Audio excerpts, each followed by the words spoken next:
প্রকাশিত বাক্য ১। এই হল যীশু খ্রিস্টের বাক্য। যেসব ঘটনা খুব শীঘ্রই ঘটবে তা তার দাসদের দেখানোর জন্য ঈশ্বর যীশুকে তা দিয়েছিলেন, আর খ্রিস্ট তার স্বর্গদূতকে পাঠিয়ে তার দাস যোহনকে তা জানালেন। যোহন যা যা দেখেছিলেন সে সব বিষয়ে সাক্ষ্য দিয়েছেন। এ হল সেই সত্য যা যীশু খ্রিস্ট তার কাছে বলেছিলেন, যা কেবলমাত্র ঈশ্বরের বার্তা। ধন্য সেইজন যে এই বার্তার বাক্যগুলি পাঠ করে এবং যারা তা শোনে ও তাতে লিখিত নির্দেশগুলি পালন করে, তারাও ধন্য, কারণ সময় সন্নিকট। এশিয়া প্রদেশের ৭টি খ্রিস্ট মণ্ডলীর কাছে আমি যোহন লিখছি। ঈশ্বর যিনি আছেন, যিনি ছিলেন ও যিনি আসছেন এবং তার সিংহাসনের সম্মুখবর্তী সপ্ত আত্মা ও যীশু খ্রিস্টের কাছ থেকে অনুগ্রহ ও শান্তি তোমাদের মধ্যে নেমে আসুক। বিশ্বস্ত সাক্ষী যীশু, যিনি মৃতদের মধ্য থেকে পুনরুত্থিতদের মধ্যে প্রথম এবং এই পৃথিবীর রাজাদের শাসনকর্তা, তিনি আমাদের ভালোবাসেন এবং নিজের রক্ত দিয়ে আমাদের পাপ থেকে মুক্ত করেছেন। যীশু আমাদের নিয়ে এক রাজ্য গড়েছেন এবং তার পিতা ঈশ্বরের সেবার জন্য আমাদের যাজক করেছেন। যীশুর মহিমা ও পরাক্রম যুগে যুগে স্থায়ী হোক। আমেন। দেখ, যীশু মেঘ সহকারে আসছেন, আর প্রত্যেকে তাকে দেখতে পাবে, এমনকি যারা তাকে বর্ষা দিয়ে বিদ্ধ করেছিল, তারাও দেখতে পাবে। তখন পৃথিবীর সকল লোক তার জন্য কান্নায় ভেঙে পড়বে। হ্যাঁ, তাই ঘটবে। আমেন। প্রভু ঈশ্বর বলেন, আমি আলফা ও ওমেগা, আমি সেই সর্বশক্তিমান, আমি সেই জন যিনি আছেন, যিনি ছিলেন এবং যিনি আসছেন। আমি যোহন, খ্রিস্টেতে তোমাদের ভাই। আমরা একসাথে যিশুতে রয়েছি। আমরা কষ্ট, রাজ্য ও ধৈর্য সহ্য করায় সহভাগী। আমি পাটমদ্বীপে ছিলাম, কারণ আমি ঈশ্বরের বাক্য এবং যিশুর প্রকাশিত সত্য প্রচার করেছিলাম। আমি প্রভুর দিনে আত্মাবিষ্ট হলাম, আর পেছন থেকে এক উচ্চস্বর শুনতে পেলাম, মনে হল তুরিধ্বনি হচ্ছে। ঘোষিত হল, তুমি যা দেখছ তা একটি পুস্তকে লেখ, আর ইফিস, স্মুর্না, পরগাম, থুয়াতিরা, সার্দি, ফিলাদেলফিয়া ও লাইদিকেয়া এই ৭টি মণ্ডলীর কাছে তা পাঠিয়ে দাও। আমার সঙ্গে কে কথা বলছেন তা দেখার জন্য আমি পেছন ফিরে তাকালাম এবং দেখলাম ৭টি সুবর্ণ দ্বীপাধার। সেই দ্বীপাধারগুলির মাঝখানে দাঁড়িয়ে মানবপুত্রের মতন একজন, পরনে তার লম্বা পোশাক আর বুকে জড়ানো সোনালি কটিবন্ধ। তার মাথা ও চুল ছিল পশমের মতো, যে পশম তুষারের মতো শুভ্র। তার চোখ ছিল আগুনের শিখার মতো। তার পা যেন আগুনে পোড়ানো উজ্জ্বল পিতল, বন্যার জল কল্লোলের মতো তার কণ্ঠস্বর। তার ডান হাতে ৭টি তারা, তার মুখ থেকে নিঃসৃত হচ্ছিল এক তীক্ষ্ণ দ্বিধারযুক্ত তরবারি, পূর্ণ তেজে জ্বলন্ত সূর্যের মতো তার রূপ। তাকে দেখে আমি মূর্ছিত হয়ে তার চরণে লুটিয়ে পড়লাম। তখন তিনি আমার গায়ে তার ডান হাত রেখে বললেন, ভয় করো না। আমি প্রথম ও শেষ। আমি সেই চির জীবন্ত। আমি মরেছিলাম, আর দেখ, আমি চিরকাল যুগে যুগে জীবিত আছি। মৃত্যু ও পাতালের চাবিগুলি আমি ধরে আছি। তাই তুমি যা যা দেখলে, যা যা এখন ঘটছে আর এরপর যা ঘটবে তা লিখে নাও। আমার ডান হাতে যে ৭টি তারা ও ৭টি সুবর্ণ দ্বীপাধার দেখলে, তাদের গুপ্ত অর্থ হচ্ছে এই ৭টি তারা ওই ৭টি মণ্ডলীর স্বর্গদূত, আর সেই ৭টি দ্বীপাধারের অর্থ সেই ৭টি মণ্ডলী। প্রকাশিত বাক্য ২। ইফিসে মণ্ডলীর স্বর্গদূতদের উদ্দেশ্যে লেখ, যিনি তার ডান হাতে ৭টি তারা ধরে থাকেন আর যিনি ৭টি সুবর্ণ দ্বীপাধারের মাঝে যাতায়াত করেন, তিনি বলছেন, আমি জানি তুমি কি করেছ। তুমি কঠোর পরিশ্রম করেছ, ধৈর্য সহকারে সহ্য করেছ। তুমি যে দুষ্ট লোকদের সহ্য করতে পার না, তাও আমি জানি, যারা প্রেরিত নয় অথচ নিজেদের প্রেরিত বলে দাবি করে। তুমি তাদের পরীক্ষা করেছ, আর তারা যে মিথ্যাবাদী তা জেনেছ।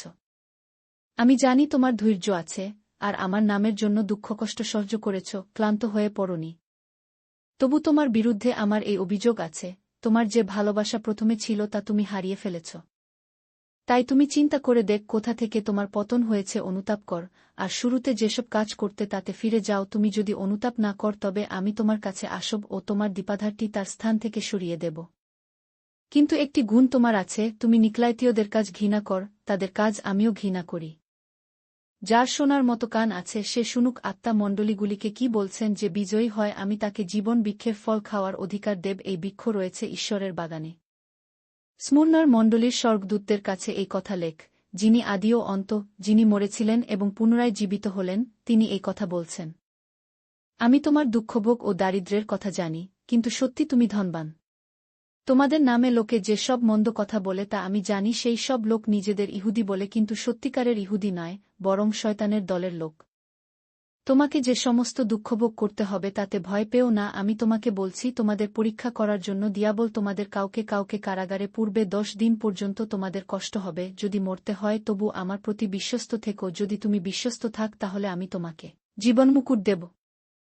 আত্মা মণ্ডলীগুলিকে কি বলছেন? যার শোনার মতো কান আছে সে শুনুক, যে জয়ী হয় সে দ্বিতীয় মৃত্যুর দ্বারা আঘাত পাবে না।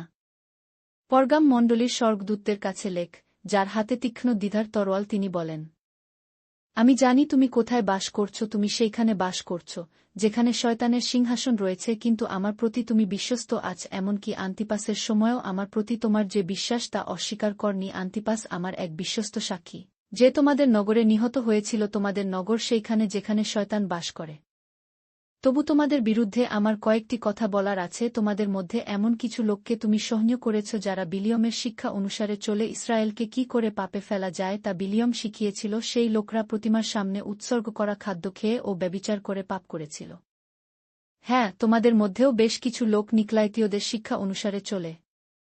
তাই বলি, তুমি মন ফিরাও, না হলে আমি শিগগির তোমার কাছে আসব, আর আমার মুখের তরবারি দিয়ে তাদের সঙ্গে যুদ্ধ করব। আত্মা মণ্ডলীগুলিকে কি বলছেন? যার শোনার মতো কান আছে সে শুনুকে জীবনে জয়ী হয়, তাকে আমি গুপ্ত মান্নার অংশ খেতে দেব, এবং আমি তাদের প্রত্যেককে একটি করে সাদা পাথর দেব। সেই পাথরের উপর একটা নতুন নাম লেখা আছে, যা অন্য কেউ জানতে পারবে না, কেবল যে তা পাবে সেই জানতে পারবে। থুয়াতিরাস্থ মণ্ডলীর স্বর্গদূতের কাছে এই কথা লেখ, যিনি ঈশ্বরের পুত্র, যার চোখ আগুনের শিখার মতো ও যার পা উজ্জ্বল পিতলের মতো, তিনি এই কথা বলছেন, আমি তোমার বিশ্বাস, প্রেম, পরিচর্যা ও ধৈর্যের বিষয় জানি। প্রথমে তুমি যা করেছিলে তার থেকে এখন যে আরও বেশি কাজ করছ তাও আমি জানি। তবু তোমার বিরুদ্ধে এই আমার অভিযোগ, ইসেবল নামে সেই স্ত্রীলোককে তুমি তার ইচ্ছামতো চলতে দিচ্ছ। সে নিজেকে ভাববাদিনী বলে সে আমার লোকদের শিক্ষা দিয়ে ভুল পথে নিয়ে যাচ্ছে। ইসেবল আমার লোকদের ব্যভিচার করতে ও প্রতিমার কাছে উৎসর্গ করা বলির মাংস খেতে প্রলোভিত করছে। আমি তাকে মন ফেরাবার জন্য সময় দিয়েছিলাম, কিন্তু সে তার ব্যভিচারের জন্য অনুতাপ করতে চায় না। তাই আমি তাকে রোগশয্যায় ফেলব, আর যারা তার সঙ্গে ব্যভিচার করছে তারা যদি তার সঙ্গে করা পাপ কাজের জন্য অনুতাপ না করে, তবে তাদেরও মহাকষ্টের মধ্যে ফেলব। আমি তার সন্তানদের উপর মহামারী এনে তাদের মেরে ফেলব, তাতে সমস্ত মণ্ডলী জানতে পারবে আমি একজন, যে সমস্ত লোকের মন ও হৃদয় সকল জানি। তোমরা প্রত্যেকে যা করেছ তার প্রতিফল আমি তোমাদের প্রত্যেককে দেব। থুনাতিরাতে বাকি লোক, তোমরা যারা তার এই ভুল শিক্ষার অনুসারী হওনি, লোকে যাকে শয়তানের নিগুড়তত্ত্ব বলে তা যারা শেখেনি, সেই তোমাদের উপর অন্য কোনো ভার চাপিয়ে দিচ্ছি না, কেবল এইটুকু বলি, যা তোমাদের আছে তা আমি ফিরে না আসা পর্যন্ত শক্ত করে ধরে থাক। আর যে জয় করে ও শেষ পর্যন্ত আমার ইচ্ছা অনুসারে চলে, তাকে আমি আমার সমস্ত জাতির উপরে কর্তৃত্ব করতে অধিকার দেব। তাতে সে লৌহদণ্ডের দ্বারা তাদের শাসন করবে, মাটির পাত্র ভাঙ্গার মতো সে তাদের ভেঙ্গে চুরমার করবে। গীতসংহিতা 2:9। পিতার কাছ থেকে আমি তেমন ক্ষমতাই পেয়েছি, আমি তাকে ভোরের তারাও দেব। আত্মা মণ্ডলীগুলিকে কি বলছেন? যার শোনার মতো কান আছে সে শুনুক। প্রকাশিত বাক্য 3। সার্দিস্থ মণ্ডলীর স্বর্গদূতদের কাছে এই কথা লেখ, ঈশ্বরের সপ্ত আত্মা ও সপ্ত তারা যার আছে তিনি বলেন, আমি জানি তোমার সব কাজের কথা। লোকেরা বলে তুমি নাকি জীবন্ত, কিন্তু বাস্তবে তুমি মৃত। এখন জাগো, যেটুকু বাকি বিষয় মৃতকল্প হল তাকে শক্তিশালী কর, কারণ তোমার কোনো কাজ আমার ঈশ্বরের দৃষ্টিতে সিদ্ধ বলে দেখিনি। তাই যে শিক্ষা তুমি পেয়েছ ও শুনেছ তা মনে রেখো এবং তার বাধ্য হও, তোমার মন ফিরাও। তুমি যদি সচেতন না হও, তবে চোর যেমন আসে সেই রকম হঠাৎ আমি তোমার কাছে এসে হাজির হব, কোনো সময় যে আমি আসব তা তুমি জানতেও পারবে না। যাই হোক, সার দিতে তবু এমন কিছু লোক তোমার দলে আছে যারা তাদের বস্ত্র কলুষিত করেনি, তারা শুভ্র বস্ত্র পরে আমার সঙ্গে চলাফেরা করবে, কারণ তারা তার যোগ্য। যে জয়ী হয় সে ওইরকম শুভ্র পোশাক পরবে, আর আমি কোনো মতেই তার নাম জীবন পুস্তক থেকে মুছে ফেলব না। আমি স্বীকার করব যে সে আমার পিতার সামনে ও তার স্বর্গদূতদের সামনে আমি একথা বলব। আত্মা মণ্ডলীগুলিকে কি বলছেন? যার শোনার মতো কান আছে সে শুনুক। ফিলাদেলফিয়ার মণ্ডলীর স্বর্গদূতদের কাছে লেখ, যিনি পবিত্র ও যিনি সত্য, তিনি তোমায় একথা বলছেন, তার কাছে দায়ুদের চাবি আছে, তিনি খুললে কেউ তা বন্ধ করতে পারে না, বা বন্ধ করলে কেউ তা খুলতে পারে না, তিনি একথা বলছেন, আমি তোমার সব কাজের কথা জানি। শোনো, আমি তোমার সামনে একটি খোলা দরজা রাখছি, এই দরজা কেউ বন্ধ করতে পারে না। আমি জানি যদিও তুমি দুর্বল, তবু তুমি আমার শিক্ষা অনুসারে চলেছ, আর তুমি আমার নাম অস্বীকার করনি। শোন, শয়তানের দলের যে লোকেরা ইহুদি না হয়েও মিথ্যাভাবে নিজেদের ইহুদি বলে, তাদের আমি তোমার পায়ের সামনে নিয়ে এসে প্রণাম করাব। আমি তাদের জানাব যে আমি তোমাকে ভালোবেসেছি। কারণ ধৈর্য সহকারে সহ্য করবার যে আদেশ আমি দিয়েছিলাম তা তুমি পালন করেছ। এই পৃথিবীবাসী লোকদের পরীক্ষার্থে সমস্ত জগতের উপর যে মহাকষ্ট ঘনিয়ে আসছে, আমি তোমাকে সেই পরীক্ষার সময় নিরাপদেই রাখব। পৃথিবীর লোকদের পরীক্ষার জন্যই এই মহাকষ্ট আসবে। আমি শিগগির আসছি, তোমার যা আছে তা ধরে রাখ, যেমন চলছ তেমনি চলতে থাক, যেন কেউ তোমার বিজয়মুকুট কেড়ে নিতে না পারে। যে বিজয়ী হয় তাকে আমি আমার ঈশ্বরের মন্দিরে একটি স্তম্ভ করব, আর তাকে কখনো সেই মন্দির থেকে বাইরে যেতে হবে না। তার উপর আমি আমার ঈশ্বরের নাম আর আমার ঈশ্বরের নগরের নাম লিখব। সেই নগর হল নতুন জেরুসালেম। সেই নগর ঈশ্বরের কাছ থেকে স্বর্গ হতে নেমে আসছে, আমার নতুন নামও আমি তার উপর লিখে দেব। আত্মা মণ্ডলীগুলিকে কি বলছেন? যার শোনার মতো কান আছে সে শুনুক। লাইদিকেয়াস্থ মণ্ডলীর স্বর্গদূতের কাছে এই কথা লেখ, যিনি আমেন, যিনি বিশ্বস্ত ও সত্যসাক্ষী, যিনি ঈশ্বরের সৃষ্টির উৎস, তিনি বলেন, আমি জানি তুমি কি করছ, তুমি না ঠান্ডা না গরম, তুমি হয় ঠান্ডা নয় গরম হলেই ভালো হতো। তোমার অবস্থা ঈষদুষ্ণ, না ঠান্ডা না গরম, তাই আমার মুখ থেকে তোমাকে আমি থুথু করে ফেলে দেব। তুমি বল, আমি ধনবান, আমি ধন সঞ্চয় করেছি, আমার কিছুরই অভাব নেই, কিন্তু জান না যে তুমি দুর্দশাগ্রস্ত, করুণার পাত্র, দরিদ্র, অন্ধ ও উলঙ্গ। আমি তোমাকে এক পরামর্শ দিই, তুমি আমার কাছ থেকে আগুনে নিখাত করা খাঁটি সোনা কেন, যেন প্রকৃত ধনবান হতে পার। আমি তোমাকে বলছি, আমার কাছ থেকে সাদা পোশাক কেন, যেন তোমার লজ্জাজনক উলঙ্গতা ঢাকা পড়ে। আমি তোমাকে চোখে দেখার জন্য মলম কিনতে বলি, তাহলে তুমি ঠিক দেখতে পাবে। আমি যত লোককে ভালোবাসি তাদের সংশোধন ও শাসন করি, তাই উদ্যোগী হও ও মন ফেরাও। দেখ, দরজাতে দাঁড়িয়ে আমি যা দিই, কেউ যদি আমার গলা শুনে দরজা খুলে দেয়, তবে আমি তার ঘরের ভেতরে যাব ও তার সঙ্গে আহারে বসব, আর সেও আমার সঙ্গে আহার করবে। আমি জয়ী হয়ে যেমন আমার পিতার সঙ্গে তার সিংহাসনে বসেছি, সেইরূপ যে জয়ী হয় তাকেও আমি আমার সাথে আমার সিংহাসনে বসতে দেব। আত্মা মণ্ডলীগুলিকে কি বলছেন? যার শোনার মতো কান আছে সে শুনুক। প্রকাশিত বাক্য 4। এরপর আমি একটি দর্শন পেলাম, আর দেখতে পেলাম আমার সামনে স্বর্গে একটা দরজা খোলা রয়েছে। এর আগে যে কণ্ঠস্বর আমার সঙ্গে কথা বলেছিল, সেই একই স্বর আর তুরির আওয়াজ শুনতে পেলাম, তা আমাকে বলছে, এখানে উঠে এস, এরপর যা কিছু অবশ্যই ঘটবে তা আমি তোমাকে দেখাব। মুহূর্তের মধ্যে আমি আত্মাবিষ্ট হলাম। আমার সামনে স্বর্গে এক সিংহাসন ছিল, সেই সিংহাসনের উপর একজন বসেছিলেন। যিনি সেখানে বসেছিলেন তার দেহ সূর্যকান্ত ও শারদীয় মণির মতো অত্যুজ্জ্বল। সেই সিংহাসনের চারদিকে পান্নার মতো ঝলমলে মেঘধনুক ছিল। সেই সিংহাসনের চারদিকে 24টি সিংহাসন ছিল। সেইসব সিংহাসনে 24 জন প্রাচীন বসেছিলেন, তারা সকলে শুভ্র পোশাক পরেছিলেন, আর তাদের মাথায় সোনার মুকুট ছিল। সেই সিংহাসন থেকে বিদ্যুতের ঝলকানি, গুরু গুরু শব্দ ও বজ্রধ্বনি নির্গত হচ্ছিল, আর সেই সিংহাসনের সামনে 7টি মশাল জ্বলছিল। 7টি আগুনের মশাল ঈশ্বরের সেই সপ্ত আত্মার প্রতীক। আর সেই সিংহাসনের সামনে ছিল কাচের মতো সমুদ্র, যা স্ফটিকের মতো স্বচ্ছ। সিংহাসনের সামনে এবং সিংহাসনের চারদিকে 4 জন প্রাণী ছিল, যাদের সামনে ও পেছনে সর্বাঙ্গ চোখে ভরা ছিল। প্রথম প্রাণীটি দেখতে সিংহের মতো, দ্বিতীয় প্রাণীটি ষাঁড়ের মতো, তৃতীয় প্রাণীটির মুখ মানুষের মুখের মতো, চতুর্থ প্রাণীটি উড়ন্ত ঈগলের মতো। এই 4টি প্রাণীর প্রত্যেকের 6টি করে পাখা ছিল। সেই প্রাণীগুলির সর্বাঙ্গে, ভেতরে ও বাইরে ছিল চোখ, আর তারা দিনরাত সব সময় বিরত না হয়ে এই কথা বলছিলেন, পবিত্র, পবিত্র, পবিত্র প্রভু ঈশ্বর সর্বশক্তিমান, যিনি ছিলেন, যিনি আছেন ও যিনি আসছেন। যিনি সিংহাসনে বসে আছেন। সেই জীবন্ত প্রাণীরা তার মহিমা, সম্মান ও ধন্যবাদ কীর্তন করেন। ইনি হলেন সেই চিরজীবী, আর এইরকম ঘটলে প্রত্যেকবার যিনি সিংহাসনে বসে আছেন তার সামনে ওই 24 জন প্রাচীন ভূমিষ্ঠ হয়ে প্রণাম করেন, আর যিনি চিরজীবী তার উপাসনা করেন, আর নিজের নিজের মাথার মুকুট সিংহাসনের সামনে রেখে বলেন, আমাদের প্রভু ও ঈশ্বর, তুমি মহিমা, সম্মান ও পরাক্রম পাবার যোগ্য, কারণ তুমি সমস্ত কিছু সৃষ্টি করেছ, তোমার ইচ্ছাতেই সব কিছু সৃষ্টি হয়েছে ও সব কিছুর অস্তিত্ব আছে। প্রকাশিত বাক্য 5। সিংহাসনে যিনি বসেছিলেন তার ডান হাতে আমি একটি পুস্তক দেখলাম, যার ভেতরে ও বাইরে উভয়দিকে লেখা ও তা 7টি মোহর দিয়ে সিলমোহর করে বন্ধ করা ছিল। আর আমি এক শক্তিমান স্বর্গদূতকে দেখলাম, যিনি চিৎকার করে বলছেন, এটি খুলতে পারে ও তার সিলমোহরগুলি ভাঙতে পারে কার এমন যোগ্যতা আছে? কিন্তু কি স্বর্গে, কি পৃথিবীতে, কি পৃথিবীর নিচে কেউ পুস্তকটি না পারল খুলতে, না পারল তার ভেতরে কি আছে তা দেখতে। সেই পুস্তকটি খোলবার ও তার ভেতরে দেখবার যোগ্য কাউকে পাওয়া গেল না দেখে আমি অঝরে কাঁদতে থাকলাম। তখন সেই প্রাচীনদের মধ্যে একজন আমাকে বললেন, তুমি কেঁদো না। দেখ, যিনি জিহুদা বংশের সিংহ, দাউদের বংশধর, তিনি বিজয়ী হয়েছেন, তিনি 7টি সিলমোহর ভাঙার ও পুস্তকটি খোলার যোগ্য হয়েছেন। পরে আমি দেখলাম ওই সিংহাসনের সামনে 4 জন প্রাণীর সঙ্গে এবং প্রাচীনদের সঙ্গে এক মেষশাবক দাঁড়িয়ে আছেন। সেই মেষশাবককে এমন দেখাচ্ছিল যেন তাকে বধ করা হয়েছে তার 7টি শৃঙ্গ ও 7টি চক্ষু। সেই চক্ষুগুলি হল ঈশ্বরের সপ্ত আত্মা যাদের পৃথিবীর সর্বত্র পাঠানো হয়েছে। এরপর সেই মেষশাবক এসে যিনি সিংহাসনে বসে আছেন তার হাত থেকে সেই পুস্তকটি নিলেন।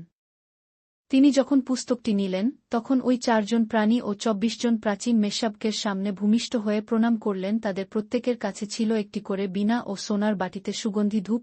সেই ধূপ হচ্ছে ঈশ্বরের পবিত্র লোকদের প্রার্থনার স্বরূপ। তারা মেষশাবকের জন্য এক নতুন গীত গাইছিলেন, তুমি ওই পুস্তকটি নেবার ও তার সিলমোহর ভাঙ্গার যোগ্য, কারণ তুমি বলি হয়েছিলে, আর তোমার রক্ত দিয়ে সমস্ত উপজাতি, ভাষা, সম্প্রদায় ও জাতির মধ্য থেকে ঈশ্বরের উদ্দেশ্যে লোকদের কিনেছ। তুমি তাদের নিয়ে এক রাজ্য গড়েছ ও আমাদের ঈশ্বরের যাজক করেছ, আর তারা সমস্ত পৃথিবীতে রাজত্ব করবে। পরে আমি তাকালাম, আর সেই সিংহাসন, জীবন্ত প্রাণী ও প্রাচীনদের চারদিকে অনেক স্বর্গদূতের কণ্ঠস্বর শুনতে পেলাম, তারা সংখ্যায় লক্ষ লক্ষ, কোটি কোটি। তারা উদাত্ত কণ্ঠে বলতে লাগলেন, সেই মেষশাবক, যিনি হত হয়েছিলেন, তিনিই পরাক্রম, সম্পদ, বিজ্ঞতা, ক্ষমতা, সম্মান, মহিমা ও প্রশংসা পাবার পরম যোগ্য।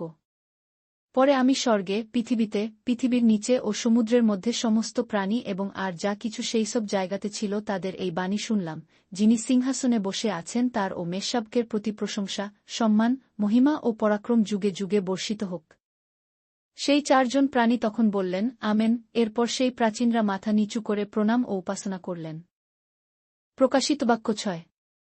মেষশাবক যখন সেই 7টির মধ্যে প্রথম সিলমোহরটি ভেঙে খুললেন, তখন আমি সেই 4 জন প্রাণীর মধ্যে একজনকে দেখলাম ও তার মেঘ গর্জনের মতো কণ্ঠস্বর শুনলাম, সে বলল, এস। এরপর আমি দেখলাম, আমার সামনে একটি সাদা রঙের ঘোড়া, তার উপর যিনি বসে আছেন তার হাতে একটি ধনুক ছিল, তাকে একটা মুকুট পরিয়ে দেওয়া হলে তিনি যুদ্ধ জয় করতে বিজেতার মতো বাইরে এলেন। মেষশাবক যখন দ্বিতীয় সিলমোহরটি ভাঙলেন তখন আমি সেই প্রাণীদের মধ্যে দ্বিতীয় জনকে বলতে শুনলাম, এস। তখন আর একটি আগুনের মতো লাল রঙের ঘোড়া বের হয়ে এল, সেই ঘোড়াটির উপর যে বসে আছে তাকে পৃথিবী থেকে শাস্তি কেড়ে নেবার ক্ষমতা দেওয়া হল, আর দেওয়া হল সেই ক্ষমতা, যার বলে মানুষ পরস্পরকে বধ করবে, তাকে একটা বড় তরবারি দেওয়া হল। মেষশাবক যখন তৃতীয় সিলমোহরটি ভাঙলেন, আমি শুনলাম, সেই প্রাণীদের মধ্যে তৃতীয় জন বললেন, এস। পরে আমি দেখলাম, একটা কালো ঘোড়া আমার সামনে দাঁড়িয়ে, তার উপর যে বসে আছে তার হাতে একটা দাড়িপাল্লা। এরপর আমি সেই 4 জন প্রাণীর মধ্য থেকে একটা স্বরের মতো কোনো একটা কিছু শুনতে পেলাম, সেই স্বর বলছে, 1 সের গম একজন মজুরের দৈনিক মজুরির সমান, আর 3 সের যব একজন মজুরের দৈনিক মজুরির সমান, অলিভ তেল ও দ্রাক্ষারস নষ্ট করো না। মেষশাবক যখন চতুর্থ সিলমোহরটি ভাঙলেন, তখন আমি সেই প্রাণীদের মধ্যে চতুর্থ জনকে বলতে শুনলাম, এস। পরে আমি দেখলাম, একটা পাণ্ডুবর্ণ ঘোড়া আমার সামনে, তার উপর যে বসে আছে তার নাম মৃত্যু, আর পাতাল তার ঠিক পেছনেই আছে, তাকে পৃথিবীর 1/4 লোকের উপরে কর্তৃত্ব করবার ক্ষমতা দেওয়া হল, যেন সে যুদ্ধ, দুর্ভিক্ষ, মহামারী ও হিংস্র পশুদের দিয়ে সকলকে বধ করতে পারে। মেষশাবক যখন পঞ্চম সিলমোহরটি ভাঙলেন, তখন আমি যজ্ঞবেদীর নিচে সেইসব আত্মাকে দেখলাম যাদের হত্যা করা হয়েছিল, কারণ তারা ঈশ্বরের বার্তা বিশ্বস্তভাবে প্রচার করেছিলেন এবং তাদের সাক্ষ্য দিয়েছিলেন। তারা উচ্চকণ্ঠে বললেন, পবিত্র ও সত্য প্রভু, যারা আমাদের হত্যা করেছে, পৃথিবীর সেই সমস্ত লোকদের বিচার করতে ও শাস্তি দিতে তুমি আর কত দেরি করবে? তাদের প্রত্যেককে শুভ্র রাজপোশাক দেওয়া হল এবং আরও কিছুকাল অপেক্ষা করতে বলা হল, কারণ তাদের কিছু সহসেবক ভাই ও বোন তখনও ছিলেন যারা তাদের মতো নিহত হবেন, এই সমস্ত নিয়ম শেষ না হওয়া পর্যন্ত তাদের অপেক্ষা করতে বলা হল। পরে আমি যা দেখলাম, তিনি ষষ্ঠ সিলমোহরটি ভাঙলেন, তখন ভীষণ ভূমিকম্প হল, সূর্য কালো শোকবস্ত্রের মতো হয়ে গেল, চাঁদ রক্তের মতো লাল হয়ে গেল। প্রবল বাতাসে নড়ে গাছ থেকে যেমন কাঁচা ডুমুর পড়ে যায়, তেমনি আকাশ থেকে নক্ষত্ররা পৃথিবীতে খসে পড়তে লাগল। গোটানো পুস্তকের মতো আকাশমণ্ডল অদৃশ্য হল, সমস্ত পাহাড় ও দ্বীপকে ঠেলে নিজের জায়গা থেকে সরিয়ে দেওয়া হল। পৃথিবীর রাজাগণ, সমস্ত অধিপতি, সেনাবাহিনীর অধিনায়করা, ধনবানেরা, শক্তিশালী লোকরা ও পৃথিবীর সব স্বাধীন লোক এবং সমস্ত দাস গুহার মধ্যেও পাহাড়গুলির পাথরের মধ্যে নিজেদের লুকাল। তারা পর্বত এবং পাহাড়গুলোকে বলতে লাগল, আমাদের উপরে চেপে বসো এবং যিনি সিংহাসনে বসে আছেন তার কাছ থেকে এবং মেষশাবকের ক্রোধের হাত থেকে আমাদের লুকাও। কারণ তাদের ক্রোধের মহাদিন এসে পড়ল, কার সাধ্য আছে তার সামনে দাঁড়াবার। প্রকাশিত বাক্য 7। এরপর আমি দেখলাম পৃথিবীর ৪ কোণে ৪ জন স্বর্গদূত দাঁড়িয়ে আছেন। তারা পৃথিবীর ৪টি বায়ুপ্রবাহকে আটকে রেখেছেন, যেন পৃথিবীর বা সমুদ্রের বা গাছের উপর দিয়ে বাতাস না বয়। এরপর আমি আর এক স্বর্গদূতকে পূর্বদিক থেকে উঠে আসতে দেখলাম। তার হাতে ছিল জীবন্ত ঈশ্বরের সিলমোহর। ঈশ্বর যে ৪ জন স্বর্গদূতকে পৃথিবী ও সমুদ্রে আঘাত করবার ক্ষমতা দিয়েছিলেন, তাদের উদ্দেশ্যে তিনি চিৎকার করে বললেন, দাঁড়াও, আমরা যতক্ষণ না আমাদের ঈশ্বরের দাসদের কপালে মোহর দ্বারা চিহ্ন না দিই, সে পর্যন্ত তোমরা পৃথিবী, সমুদ্র বা গাছের কোনো ক্ষতি করো না। এরপর আমি শুনলাম কত লোকের কপালে চিহ্ন দেওয়া হল। মোট ১,৪৪,০০০ লোক। তারা ছিল সমস্ত ইসরায়েল গোষ্ঠীর ও জাতির। জিহুদা গোষ্ঠীর ১,২,০০০ রুবেন গোষ্ঠীর ১,২,০০০ গাদ গোষ্ঠীর ১,২,০০০ আশের গোষ্ঠীর ১,২,০০০ নপ্তালি গোষ্ঠীর ১,২,০০০ মনশি গোষ্ঠীর ১,২,০০০ শিমিজন গোষ্ঠীর ১,২,০০০ লেবি গোষ্ঠীর ১,২,০০০ ইসাখর গোষ্ঠীর ১,২,০০০ শবুলুন গোষ্ঠীর ১,২,০০০ যোসেফ গোষ্ঠীর ১,২,০০০ বিন্যামিন গোষ্ঠীর ১,২,০০০ এরপর আমি দেখলাম প্রত্যেক জাতির, প্রত্যেক বংশের এবং প্রত্যেক গোষ্ঠীর ও ভাষার অগণিত লোক সেই সিংহাসন ও মেশাবকের সামনে এসে তারা দাঁড়িয়েছে, তাদের পরনে শুভ্র পোশাক এবং হাতে খেজুর পাতা। তারা সকলে চিৎকার করে বলছে, যিনি সিংহাসনে বসে আছেন, এই জয় সেই ঈশ্বরের ও মেশাবকের দান। সমস্ত স্বর্গদূত সিংহাসনের প্রাচীনদের ও ৪ জন প্রাণীর চারদিক ঘিরে দাঁড়িয়েছিলেন। তারা সিংহাসনের সামনে মাথা নিচু করে প্রণাম করলেন ও ঈশ্বরের উপাসনা করতে থাকলেন। তারা বললেন, আমেন।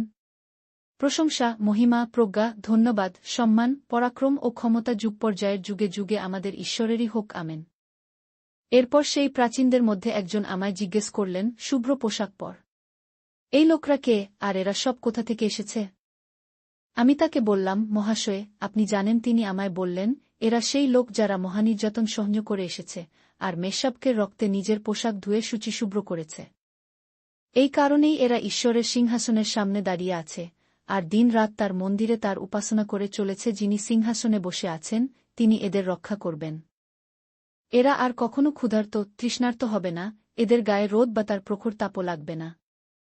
কারণ সিংহাসনের ঠিক সামনে যে মেষশাবক আছেন, তিনি এদের মেষপালক হবেন, তাদের জীবন জলের প্রস্রবণের কাছে নিয়ে যাবেন, আর ঈশ্বর এদের সমস্ত চোখের জল মুছিয়ে দেবেন। প্রকাশিত বাক্য ৮। তারপর মেষশাবক সপ্তম সিলমোহরটি ভাঙলেন। তখন স্বর্গে প্রায় আধ ঘণ্টার মতো সব নিস্তব্ধ হয়ে গেল। তারপর আমি দেখলাম, ঈশ্বরের সামনে যে ৭ জন স্বর্গদূত দাঁড়িয়ে থাকেন, তাদের হাতে ৭টি তুরি দেওয়া হল। পরে আর এক স্বর্গদূত এসে যজ্ঞবেদীর কাছে দাঁড়ালেন। তার হাতে সোনার ধনুচি। তাকে প্রচুর ধূপ দেওয়া হল, যাতে তিনি তার স্বর্ণ সিংহাসনের সামনে ঈশ্বরের সমস্ত পবিত্র লোকের প্রার্থনার সঙ্গে নিবেদন করতে পারেন। ফলে ঈশ্বরের লোকদের প্রার্থনার সঙ্গে স্বর্গদূতের হাত থেকে সেই ধূপের ধোঁয়া ঈশ্বরের সামনে উঠল। পরে ওই স্বর্গদূত ধনুচি নিয়ে তাতে যজ্ঞবেদীর আগুন ভরে পৃথিবীতে নিক্ষেপ করলেন। এর ফলে মেঘ গর্জন, উচ্চর্ব, বিদ্যুৎ চমক ও ভূমিকম্প হল। তখন সেই ৭ জন স্বর্গদূত তাদের ৭টি তুরি বাজাবার জন্য প্রস্তুত হলেন। প্রথম স্বর্গদূত বাজালেন, তাতে পৃথিবীতে রক্ত মেশানো শিলা ও আগুন বর্ষণ হল। ফলে পৃথিবীর ১/৩ আগুন ধরে গেল, আর ১/৩ গাছপালা ও সমস্ত সবুজ ঘাস পুড়ে গেল। দ্বিতীয় স্বর্গদূত তুরি বাজালেন, আর দেখা গেল যেন বিরাট এক জ্বলন্ত পাহাড় সমুদ্রে ছুঁড়ে ফেলা হল। তাতে সমুদ্রের ১/৩ জল রক্তাক্ত হয়ে গেল ও সামুদ্রিক জীবের ১/৩ মারা পড়ল, আর সমুদ্রগামী সমস্ত জাহাজের ১/৩ ধ্বংস হয়ে গেল। পরে তৃতীয় স্বর্গদূত তুরি বাজালেন, তখন আকাশ থেকে জ্বলন্ত মশালের মতো এক বিরাট নক্ষত্র পৃথিবীর ১/৩ নদী ও জলের উৎসের উপর খসে পড়ল।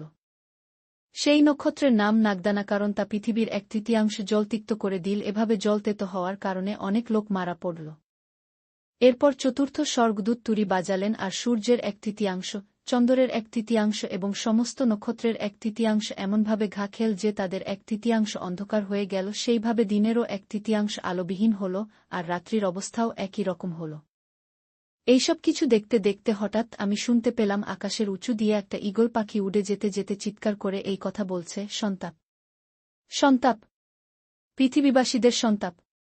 কারণ বাকি ৩ জন স্বর্গদূত যখন তুরি বাজাবে, তখন সেই সন্তাপ শুরু হবে। প্রকাশিত বাক্য ৯। পরে পঞ্চম স্বর্গদূত তুরি বাজালেন, আর আমি দেখলাম স্বর্গ থেকে পৃথিবীতে একটা তারা খসে পড়ল, আর তারাটাকে অতল কূপ খোলার চাবি দেওয়া হল। নক্ষত্রটি অগাধ লোকের কূপটি খুল তৎক্ষণাৎ ওই কূপ থেকে বিরাট অগ্নিকুণ্ডের মধ্য থেকে যেমন ধোঁয়া বার হয় তেমনি ধোঁয়া নির্গত হল। এই ধোঁয়ার জন্য সূর্য ও বায়ুমণ্ডল অন্ধকার হয়ে গেল। পরে সেই ধোঁয়া থেকে পঙ্গপালের ঝাঁক বের হয়ে পৃথিবীতে এল, আর পৃথিবীর কাকটা বিছের মধ্যে যে ক্ষমতা থাকে তাদের তা দেওয়া হল। পঙ্গপালদের বলা হল যেন তারা ঘাস, চারাগাছ বা পৃথিবীর গাছপালার কোনো ক্ষতি না করে, কেবল তাদেরই ক্ষতি করে যাদের কপালে ঈশ্বরের চিহ্ন নেই। ওই লোকদের মেরে ফেলতে তাদের অনুমতি দেওয়া হল না, কেবল 5 মাস পর্যন্ত তাদের যন্ত্রণা দেবার অনুমতি দেওয়া হল। তাদের যন্ত্রণা কাকডা বিছে কামড়ালে মানুষের যেমন যন্ত্রণা হয় তেমনি হবে। তখন মানুষ মরতে চাইলেও মরতে পারবে না, তারা মৃত্যুর আকাঙ্ক্ষা করবে, কিন্তু মৃত্যু তাদের কাছ থেকে পালিয়ে যাবে। সেই পঙ্গপালদের দেখতে যেন যুদ্ধের জন্য প্রস্তুত ঘোড়ার মতো, তাদের মাথায় সোনার মুকুটের মতো মুকুট ছিল, তাদের মুখমণ্ডল যেন মানুষের মুখগুলির মতো, স্ত্রীলোকের চুলের মতো তাদের মাথার চুল, আর তাদের দাঁত সিংহের দাঁতের মতো। বুকে তাদের বর্ম পরা, তা লোহার বর্মের মতো, আর বহু ঘোড়ায় টানা যুদ্ধের রথ ছুটলে যেমন আওয়াজ হয় তেমনি তাদের ডানার শব্দ। তাদের হুলযুক্ত লেজ ছিল কাকডা বিছের মতো। 5 মাস পর্যন্ত তারা মানুষের যে ক্ষতি করবে তার ক্ষমতা ওই লেজের মধ্যে আছে। ওই পঙ্গপালের রাজা হচ্ছে অগাধ লোকের স্বর্গদূত। ইব্রিয় ভাষায় তার নাম আবদ্দন, গ্রিক ভাষায় আপলুজন, যার অর্থ বিনাশকারী। প্রথম সন্তাপ কাটল, দেখ, এরপর আরও 2টি সন্তাপ আসছে। পরে ষষ্ঠ স্বর্গদূত তুরি বাজালে আমি ঈশ্বরের সামনে সোনার যজ্ঞবেদীর যে 4টি শিং আছে তার মধ্য থেকে এক বাণী শুনতে পেলাম। সেই কণ্ঠস্বর ষষ্ঠ তুরিধারী স্বর্গদূতকে বললেন, ইউফ্রেটিস মহানদীর কাছে যে 4 জন স্বর্গদূত হাত পা বাঁধা অবস্থায় আছেন তাদের মুক্ত কর। তখন পৃথিবীর মানুষের 1/3 ধ্বংস করার জন্য যে 4 জন স্বর্গদূতকে সেই বিশেষ মুহূর্ত, দিন, মাস ও বছরের জন্য প্রস্তুত রাখা হয়েছিল তাদের মুক্ত করা হল। তাদের দলে ছিল 20 কোটি অশ্বারোহী সৈন্য। আমি তাদের সেই সংখ্যা গুনলাম। আমি এক দর্শনের মাধ্যমে সেই ঘোড়াগুলিকে ও তাদের উপর যারা বসেছিল তাদের এইরকম দেখলাম। তাদের বর্ম ছিল আগুনের মতো লাল, ঘন নীল ও গন্ধকের মতো হলদে রঙের। ঘোড়াগুলির মাথা সিংহের মতো। তাদের মুখ থেকে 3টি আঘাতে আগুন, ধোঁয়া, গন্ধক নির্গত হচ্ছিল। তার দ্বারা পৃথিবীর মানুষের 1/3 লোক মারা পড়ল। সেই ঘোড়াগুলির আঘাত করার শক্তি তাদের মুখে ও লেজে ছিল। তাদের লেজ সাপের মতো মাথাওয়ালা, তারা ক্ষতি করতে পারত। এই সব আঘাত পাওয়া সত্ত্বেও যারা মরল না, বাকি সেই লোকেরা নিজেরা নিজের হাতে গড়া বস্তুর থেকে মন ফেরাল না। তারা ভূতপ্রেত ও সোনা, রূপা, পিতল, পাথর এবং কাঠের তৈরি মূর্তি পূজা করা থেকে বিরত হল না, সেই সব মূর্তি যারা না দেখতে পায়, না শুনতে বা কথা বলতে পারে। তারা নরহত্যা, মোহিনীবিদ্যা, ব্যভিচার এবং চুরির জন্য অনুতপ্ত হল না। প্রকাশিত বাক্য 1:0।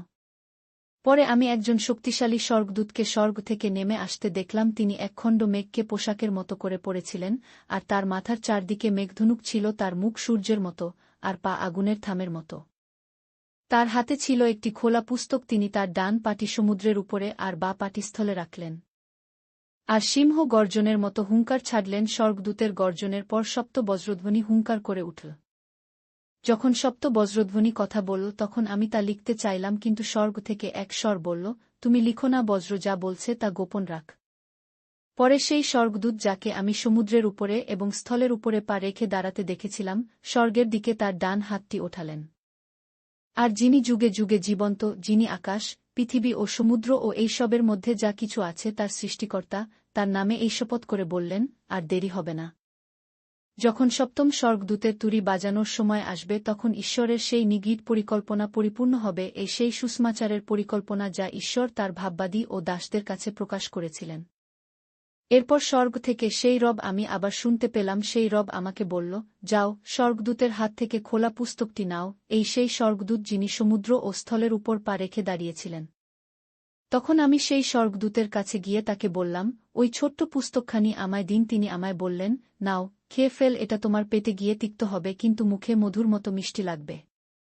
তখন আমি স্বর্গদূতের হাত থেকে সেটি নিয়ে খেয়ে ফেললাম।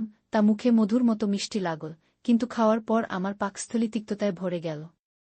তিনি আমাকে বললেন, অনেক লোক, জাতি, ভাষা এবং রাজাদের সম্বন্ধে তোমাকে আবার ভাববাণী করতে হবে। প্রকাশিত বাক্য 1:1। এরপর আমাকে বেড়ানোর লাঠির মতো একটি মাপকাঠি দেওয়া হল। একজন বললেন, ওঠ, ঈশ্বরের মন্দির ও যজ্ঞবেদীর পরিমাপ কর, আর তার মধ্যে যারা উপাসনা করছে তাদের সংখ্যা গণনা কর। কিন্তু মন্দিরের বাইরের প্রাঙ্গণের কোনো মাপ নিও না, কারণ তা ইহুদীদের দেওয়া হয়েছে। 42 মাস ধরে তারা সেই পবিত্র নগরটি পায়ে দলবে। আমি আমার দুজন সাক্ষীকে ক্ষমতা দেব, তারা 1260 দিন পর্যন্ত ভাববাণী বলবেন। সেই দুজন সাক্ষী হলেন দুটি জলপাই গাছ ও দুটি দ্বীপাধার, যারা পৃথিবীর প্রভুর সামনে দাঁড়িয়ে আছেন। যদি কেউ তাদের ক্ষতি করতে চায়, তবে ওই সাক্ষীদের মুখ থেকে আগুন বেরিয়ে এসে তাদের শত্রুদের গ্রাস করবে, যে কেউ তাদের ক্ষতি করতে চাইবে তাদেরও এইভাবে মরতে হবে। আকাশ রুদ্ধ করে দেবার ক্ষমতা তাদের আছে, যেন ভাববাণী বলার সময় বৃষ্টি না হয়, আর জল রক্তে পরিণত করবার ও পৃথিবীর বুকে সব রকমের মহামারী যতবার ইচ্ছা ততবার পাঠাবার ক্ষমতা তাদের আছে। তাদের সাক্ষ্যদান শেষ হলে যে পশু পাতালের অতলস্পর্শী কূপ থেকে উঠে আসবে সে তাদের সঙ্গে যুদ্ধ করবে, আর যুদ্ধে তাদের হারিয়ে দিয়ে হত্যা করবে। তাদের মৃত দেহগুলি সেই মহানগরের রাস্তার উপরে পড়ে থাকবে, সেই নগর যাকে আত্মিক অর্থে সদোম ও মিশর বলে, আর এই নগরেই তাদের প্রভু ক্রুশে বিদ্ধ হয়েছিলেন। লোকরা তাদের কবর দিতে অনুমতি দেবে না। সমস্ত উপজাতি, সম্প্রদায়, ভাষাভাষী ও জাতির লোকরা জড়ো হয়ে 3.5 দিন ধরে তাদের সব দেখতে থাকবে। পৃথিবীর লোকরা আনন্দিত হবে, কারণ ওই দুজনের মৃত্যু হয়েছে। তারা আমোদ প্রমোদ করবে, পরস্পরকে উপহার পাঠাবে, কারণ এই দুজন ভাববাদী পৃথিবীর লোকদের অতিষ্ঠ করে তুলেছিলেন। এরপর সেই 3.5 দিন শেষ হলে ঈশ্বরের কাছ থেকে জীবনের আত্মা তাদের মধ্যে প্রবেশ করল, আর তারা উঠে দাঁড়ালেন। যারা তাদের দেখল তাদের মধ্যে প্রচণ্ড ভয়ের সঞ্চার হল। সেই দুজন ভাববাদী স্বর্গ থেকে এক রব শুনলেন, এখানে উঠে এস। তখন তারা মেঘের মধ্য দিয়ে স্বর্গে উঠে গেলেন, আর তাদের শত্রুরা তাদের যেতে দেখল। সেই মুহূর্তে প্রচণ্ড ভূমিকম্প হল, তার ফলে শহরের 10 ভাগের 1 ভাগ ধ্বংস হয়ে গেল এবং 7,000 লোক মারা পড়ল। যারা বাকি রইল তারা সকলে প্রচণ্ড ভয় পেল ও স্বর্গের ঈশ্বরের মহিমা কীর্তন করল। দ্বিতীয় সন্তাপ কাটল, দেখ, তৃতীয় সন্তাপ শিগগির আসছে। এরপর সপ্তম স্বর্গদূত তুরি বাজালেন। তখন স্বর্গে কারা যেন উদাত্ত কণ্ঠে বলে উঠল, জগতের উপর শাসন করবার ভার এখন আমাদের প্রভুর ও তার খ্রিস্টের হল, আর তিনি যুগ পর্যায়ে যুগে যুগে রাজত্ব করবেন। পরে সেই 24 জন প্রাচীন, যারা ঈশ্বরের সামনে নিজেদের সিংহাসনে বসে থাকেন, তারা উপুট হয়ে ঈশ্বরের উপাসনা করলেন। তারা বললেন, প্রভু ঈশ্বর, সর্বশক্তিমান, যিনি আছেন ও ছিলেন, আমরা তোমাকে ধন্যবাদ জানাই, কারণ তুমি নিজ পরাক্রম ব্যবহার করেছ এবং রাজত্ব করতে শুরু করেছ। জগতের জাতিবৃন্দ তোমার উপর ক্রুদ্ধ ছিল, কিন্তু এখন তোমার ক্রোধ তাদের উপর উপস্থিত হল। মৃত লোকদের বিচারের সময় হয়েছে, আর তোমার ভাববাদী, যারা তোমার দাস, যারা তোমার লোক, ক্ষুদ্র এবং গুরুত্বপূর্ণ সব লোক যারা তোমাকে শ্রদ্ধা করে, তাদের পুরস্কার দেওয়ার সময় হয়েছে। যারা পৃথিবীকে ধ্বংস করছে তাদের ধ্বংস করবার সময় হয়েছে। পরে স্বর্গে ঈশ্বরের মন্দিরের দরজা উন্মুক্ত হলে মন্দিরের মধ্যে তার চুক্তির সিন্দুকটি দেখা গেল। বিদ্যুৎ চমকাল, গুরু গুরু শব্দ, বজ্রপাত, ভূমিকম্প ও প্রচণ্ড শিলাবৃষ্টি হল। প্রকাশিত বাক্য 1-2। তারপর স্বর্গে এক মহৎ ও বিস্ময়কর সংকেত দেখা গেল। একটি স্ত্রীলোককে দেখা গেল, সূর্য যার বসন, যার পায়ের নিচে ছিল চাঁদ, আর 12টি নক্ষত্রের এক মুকুট তার মাথায়। স্ত্রীলোকটি গর্ভবতী, প্রসব বেদনায় সে চিৎকার করছিল। এরপর স্বর্গে আর এক নিদর্শন দেখা দিল। এক প্রকাণ্ড নাগ দেখা গেল, যার রং ছিল লাল, তার 7টি মাথা, 10টি শিং আর 7টি মাথায় 7টি মুকুট। সে তার লেজ দিয়ে আকাশের 1/3 নক্ষত্র টেনে নামিয়ে এনে পৃথিবীর উপর ফেল। যে স্ত্রীলোকটি সন্তান প্রসব করার অপেক্ষায় ছিল, সেই নাগটি তার সামনে দাঁড়াল, যেন স্ত্রীলোকটি সন্তান প্রসব করার সঙ্গে সঙ্গে সে তার সন্তানকে গ্রাস করতে পারে। স্ত্রীলোকটি এক পুত্র সন্তান প্রসব করল, যিনি লৌহদণ্ড দিয়ে সমস্ত জাতিকে শাসন করবেন। তার সন্তানকে ঈশ্বরের সিংহাসনের কাছে নিয়ে যাওয়া হল। আর সেই স্ত্রীলোকটি প্রান্তরে পালিয়ে গেল, সেখানে ঈশ্বর তার জন্য একটি স্থান প্রস্তুত করে রেখেছিলেন, সেখানে সে 1260 দিন পর্যন্ত প্রতিপালিতা হবে। এরপর স্বর্গে এক যুদ্ধ বেঁধে গেল। মিখায়েল ও তার অধীনে অন্যান্য স্বর্গদূতরা সেই নাগের সঙ্গে যুদ্ধ করল। সেই নাগও তার অপদূতদের সঙ্গে নিয়ে যুদ্ধ করতে লাগল। কিন্তু সাপ যথেষ্ট শক্তিশালী ছিল না, তাই তারা স্বর্গের স্থান হারাল। সেই বিরাট নাগকে স্বর্গ থেকে পৃথিবীতে ছুঁড়ে ফেলা হল। এই বিরাট নাগ হল সেই পুরানো নাগ যাকে দিয়াবল বা শয়তান বলা হয়। সে সমগ্র জগৎকে ভ্রান্ত পথে নিয়ে যায়। সেই নাগ ও তার সঙ্গী অপদূতদের পৃথিবীতে ছুঁড়ে ফেলা হল।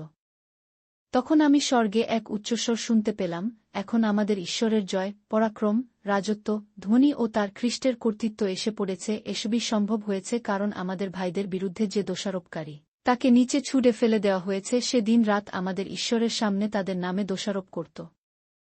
তারা মেষশাবকের রক্তে ও নিজের নিজের সাক্ষ্য দ্বারা সেই নাগকে পরাস্ত করেছে। তারা নিজের প্রাণ তুচ্ছ করে খ্রিস্টের জন্য মৃত্যুবরণ করতে প্রস্তুত ছিল। তাই স্বর্গ এবং সেখানে বসবাসকারী তোমরা সকলে আনন্দ কর। কিন্তু পৃথিবী ও সমুদ্রের কি দুর্দশাই না হবে, কারণ দিয়াবল তোমাদের কাছে নেমে এসেছে। সে রাগে ফুঁসছে, কারণ সে জানে যে তার আর বেশি সময় বাকি নেই। পরে ওই নাগ যখন দেখল যে পৃথিবীতে তাকে ছুঁড়ে ফেলা হল, তখন যে স্ত্রীলোকটি পুত্র প্রসব করেছিল, সেই স্ত্রীলোকটির পেছনে সে তাড়া করতে ছুটল। কিন্তু সেই স্ত্রীলোকটিকে খুব বড় ঈগলের দুটি ডানা দেওয়া হল, যেন যে প্রান্তর তার জন্য নির্দিষ্ট সেই স্থানে সে উড়ে যেতে পারে, সেখানে সে ওই নাগের দৃষ্টি থেকে দূরে 3.5 বছর পর্যন্ত নিরাপদে প্রতিপালিতা হবে। তখন সেই নাগ স্ত্রীলোকটিকে লক্ষ্য করে তার মুখ থেকে নদীর জলের মতো জলপ্রবাহ বইয়ে দিল। সেই জল বন্যার মতো এমনভাবে ধেয়ে এল যেন তাকে ভাসিয়ে নিয়ে যেতে পারে। কিন্তু পৃথিবী সেই স্ত্রীলোকটিকে সাহায্য করল। পৃথিবী তার মুখ খুলে নাগের মুখ থেকে নির্গত জল টেনে নিল। তখন সেই নাগ স্ত্রীলোকের উপর রেগে গিয়ে ঈশ্বরের আদেশ পালনকারী ও যিশুর সত্য শিক্ষাস্কল ধারণকারী তার বাকি সব সন্তানের সঙ্গে যুদ্ধ করতে গেল। 1:8 আর সেই নাগ সমুদ্রের তীরে বালুকার উপর গিয়ে দাঁড়াল। প্রকাশিত বাক্য 1:3। এরপর আমি দেখলাম সমুদ্রের মধ্য থেকে একটা পশু উঠে আসছে, তার 10টা শিং ও 7টা মাথা, আর তার সেই 10টা শিংয়ের প্রত্যেকটাতে মুকুট পরানো আছে, তার প্রতিটি মাথার উপর ঈশ্বরের নিন্দাসূচক বিভিন্ন নাম। যে পশুটিকে আমি দেখলাম তাকে দেখতে একটা চিতা বাঘের মতো, তার পা ভাল্লুকের মতো, তার মুখটা সিংহের মুখের মতো। সমুদ্র তীরের সেই নাগ তার নিজের ক্ষমতা, তার নিজের সিংহাসন ও মহাকর্তৃত্ব এই পশুকে দিল। আমি লক্ষ্য করলাম যে তার একটি মাথায় যেন এক মৃত্যুজনক ক্ষত রয়েছে, কিন্তু সেই মৃত্যুজনক ক্ষতটিকে সারিয়ে তোলা হল। এই দেখে সমস্ত জগতের লোক আশ্চর্য হয়ে গেল, আর তারা সেই পশুর অনুসরণ করল। ওই পশুকে এমন ক্ষমতা দেবার জন্য লোকেরা সেই নাগের আরাধনা করতে লাগল। তারা সেই পশুরও আরাধনা করে বলল, এই পশুর মতো আর কে আছে, কেই বা এর সঙ্গে যুদ্ধ করতে সক্ষম? গর্ব করার ও ঈশ্বর নিন্দা করার জন্য সেই পশুটিকে অনুমতি দেওয়া হল। 42 মাস ধরে এই কাজ করার ক্ষমতা তাকে দেওয়া হল। তাতে সে ঈশ্বরের অপমান করতে শুরু করল, ঈশ্বরের নামের, তার বাসস্থানের আর স্বর্গবাসী সকলের নিন্দা করতে লাগল। ঈশ্বরের পবিত্র লোকদের সঙ্গে যুদ্ধ করতে ও তাদের পরাস্ত করবার ক্ষমতা তাকে দেওয়া হল, আর জগতের সমস্ত বংশ, লোকসমাজ, ভাষা ও জাতির উপর কর্তৃত্ব করার ক্ষমতাও তাকে দেওয়া হল। পৃথিবীর সমস্ত মানুষ, যাদের নাম জগৎ সৃষ্টির আগে থেকে সেই উৎসর্গীকৃত মেষশাবকের জীবন পুস্তকে লেখা হয়নি, তারা সকলে ওই পশুর ভজনা করবে। ইনি সেই মেষশাবক যিনি হত হয়েছিলেন। যার কান আছে সে শুনুক। বন্দী হবার জন্য যে নিরূপিত তাকে বন্দী হতে হবে। যদি তরবারির আঘাতে হত হওয়া কারো জন্য নির্ধারিত থাকে, তবে তাকে তরবারির আঘাতে হত হতে হবে। এর অর্থ ঈশ্বরের পবিত্র লোকদের ধৈর্য ও বিশ্বাস অবশ্যই থাকবে। এরপর আমি পৃথিবীর মধ্য থেকে আর একটি পশুকে উঠে আসতে দেখলাম। মেষশাবকের মতো তার 2টি শিং ছিল, কিন্তু সে নাগের মতো কথা বলত। সে ওই প্রথম পশুটির সমস্ত কর্তৃত্ব প্রথম পশুর উপস্থিতিতে প্রয়োগ করল, এবং সেই শক্তি বলে বিশ্বের সকল লোককে প্রথম পশুটির আরাধনা করতে বাধ্য করল, যার মাথার ক্ষত সেরে গিয়েছিল। দ্বিতীয় পশুটি মহা অলৌকিক সব কাজ করতে লাগল, এমনকি সকলের চোখের সামনে আকাশ থেকে পৃথিবীতে আগুন নামাল। এইভাবে সে প্রথম পশুর সেবার্থে তাকে প্রদত্ত শক্তির বলে অলৌকিক কাজ করে পৃথিবীবাসীদের ঠকাল। সে পৃথিবীর লোকদের বলল, যে পশু তরবারির আঘাতে আহত হয়েও বেঁচে উঠেছে, তার সম্মানার্থে একটি মূর্তি গড়। একে এমন ক্ষমতা দেওয়া হল যাতে সে প্রথম পশুর প্রতিমার মধ্যে প্রাণ সঞ্চার করতে পারে, যেন সেই প্রতিমা কথা বলতে পারে, ও যে সেই পশুর প্রতিমার আরাধনা না করে তাকে হত্যা করার আদেশ দেয়া। এই পশু কি ক্ষুদ্র, কি মহান, ধনী ও দরিদ্র, স্বাধীন ও কৃতদাস, সকলকে তাদের ডান হাতে অথবা কপালে এক বিশেষ চিহ্নের ছাপ দিতে বাধ্য করাল। যাদের পশুর নামের ছাপ ও সংখ্যাসূচক ছাপ ছিল না, তারা কেনা বেচার অধিকার হারাল। যে বুদ্ধিমান সে ওই পশুর সংখ্যা গণনা করুক। এর জন্য বিজ্ঞতার প্রয়োজন। ওই সংখ্যাটি একটি মানুষের নামের সংখ্যা, আর সেই সংখ্যা হচ্ছে প্রকাশিত বাক্য 1:4। এরপর আমি সিজন পর্বতের উপর এক মেষশাবককে দাঁড়িয়ে থাকতে দেখলাম। তার সঙ্গে দাঁড়িয়ে 1,4,4,000 জন লোক, তাদের প্রত্যেকের কপালে তার নাম ও তার পিতার নাম লিখিত। পরে আমি স্বর্গ থেকে শুনতে পেলাম প্রবল জলকল্লোলের মতো, প্রচণ্ড মেঘগর্জনের মতো এক কণ্ঠস্বর। যে স্বর আমি শুনলাম তাতে মনে হল যেন একটা বীণাবাদক দল তাদের বীণা বাজাচ্ছেন। তারা সকলে সিংহাসনের সামনে ও সেই 4 জন প্রাণী ও প্রাচীনদের সামনে এক নতুন গীত গাইছিলেন, পৃথিবী থেকে যাদের মূল্য দিয়ে কেনা হয়েছিল সেই 1,4,4,000 জন লোক ছাড়া আর অন্য কেউই সেই গান শিখতে পারল না।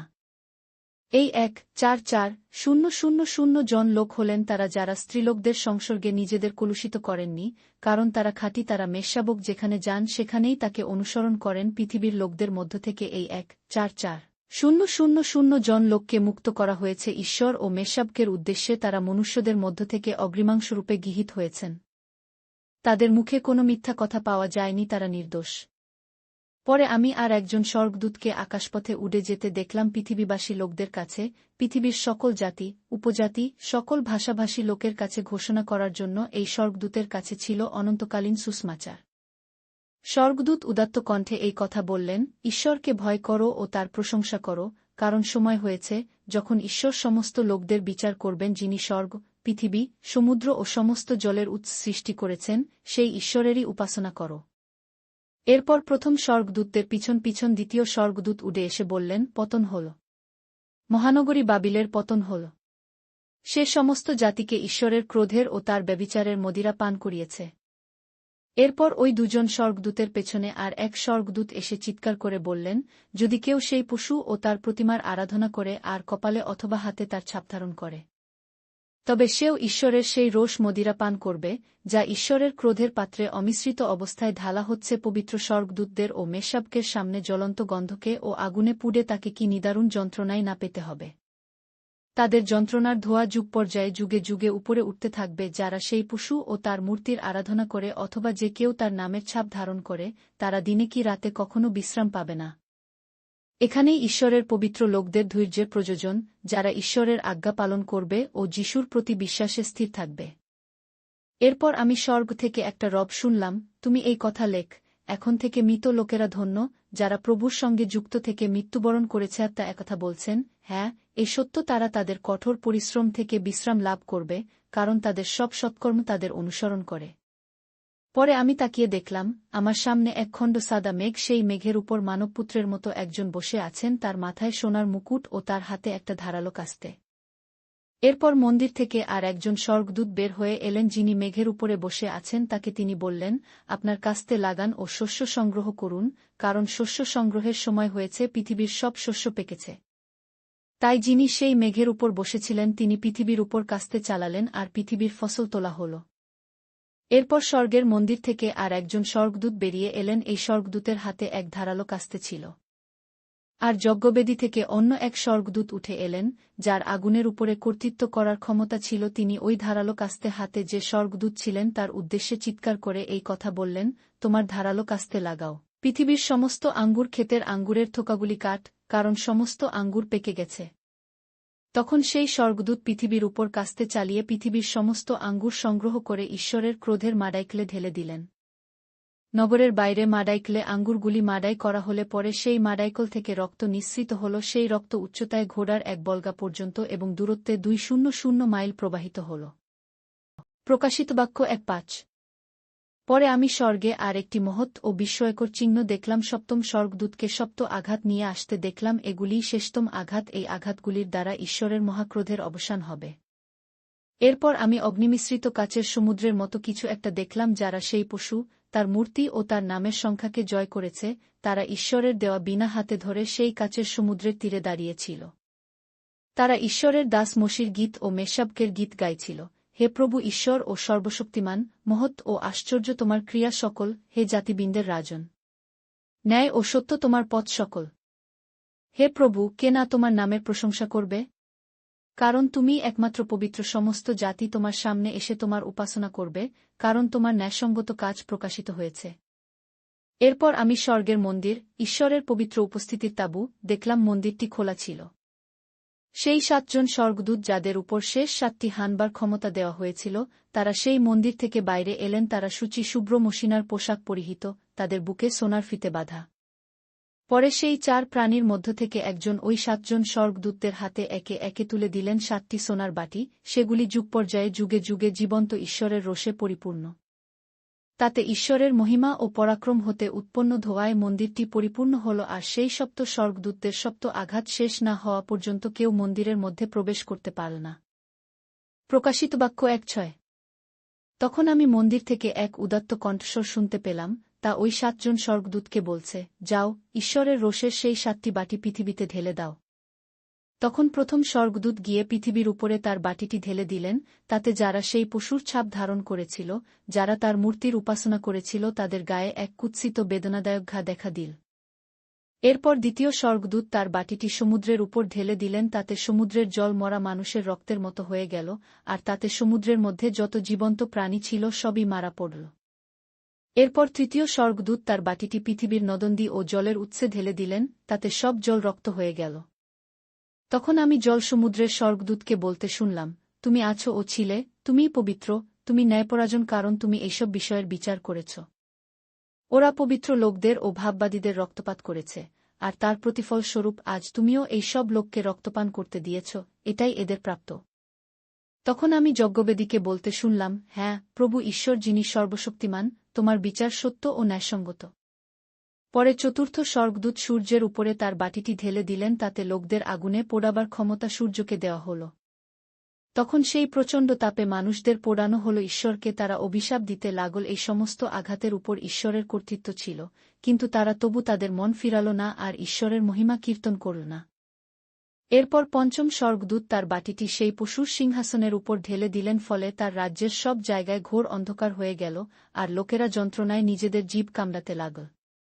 বেদনা ও ক্ষতের জন্য তারা স্বর্গের ঈশ্বরকে অভিশাপ দিতে লাগল, কিন্তু তারা তাদের কৃতকর্মের জন্য অনুশোচনা করল না। এরপর ষষ্ঠ দূত তার বাটিটি নিয়ে মহানদী ইউফ্রেটিসের উপর ঢেলে দিলেন, তাতে নদীর জল শুকিয়ে গেল ও প্রাচ্যের রাজাদের জন্য আসার পথ প্রস্তুত হল। এরপর আমি দেখলাম সেই সাপের মুখ থেকে, পশুর মুখ থেকে ও ভণ্ড ভাববাদীর মুখ থেকে ব্যাঙের মতো দেখতে একটি একটি করে 3টি অশুচি আত্মা বেরিয়ে এল। সেই অশুচি আত্মারা ভূতের আত্মা, যারা নানা অলৌকিক কাজ করে। তারা সর্বশক্তিমান ঈশ্বরের বিরুদ্ধে মহাবিচারের দিনে যুদ্ধ করার জন্য সমস্ত জগৎ ঘুরে রাজাদের একত্রিত করল।